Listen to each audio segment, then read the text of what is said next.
with what's going on in today's world, and even when you look back, because it always feels more in the moment. It always feels like too much. It always feels like there's a lot going on. But when you are in that period 3 decades ago, a lot of us probably felt the same way if we were in that moment. Now it does feel different, but how many times throughout history have we said that?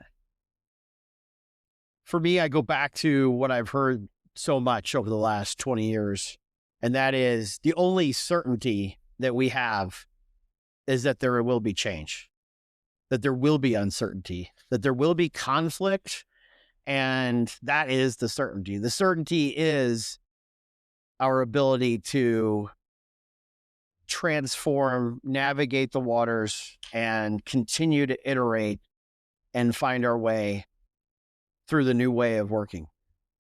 Because sometimes it's not up to us on how things work. Sometimes we don't have control over what's changing in the industry and technology, geopolitics, government, whatever the case may be. But the key is really coming back to focusing on what we can control, because that really is your strength in really understanding what is worth thinking about. Yes, it's great to be aware. It's great to have an understanding. It's great to support causes and other people and have some level of awareness for what's going on in the world.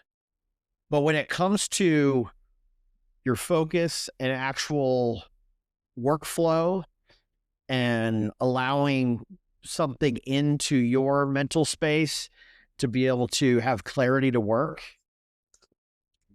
there comes a point where we have to bring it back to what can we actually control? What can I do in this moment, this morning, today, this week, this month, this quarter, this year, to control my own world? Because really there's little value in having so much anguish, frustration, and concern over all the things we can't control. And that doesn't mean that it's a fault. That's human for it to come back and really make a strong impact on what is out of our control.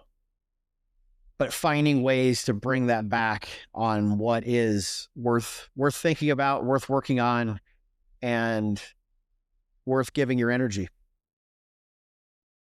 And when it comes to leading teams, I really think about coming back to bringing the calm. Because as the leader, you're never going to have all the answers. You're never going to even be able to assure people that everything is going to be okay. There will be uncertainty, and that may be within or without of your control or your grasp. But it's important to still bring the calm to the situation and come back to, hey, everything is going to be okay. Everything is going to work out. This business is going to be here tomorrow. Or even if people won't be here tomorrow, that will be for the best in the long run, because it is the time to move forward as an individual and as an organization, and dwelling on all the shit that's not going right is not going to provide any kind of relief, any kind of progress, and certainly very little hope into the steps forward and what's necessary. So as you think about AI, global conflict, politics, what's going on in your personal life, the latest news, the pressures of today's world, think about bringing it back to, what can I control? What can I do today to move the ball forward versus all the stuff that's just not great, all the stuff that's not going right? Dwell on something that will take you forward and something that serves you, not something that's going to hold you back. That's all I have for today. This is Flywheel Leadership. I'm Graham Peely. We'll see you next time. Thank you.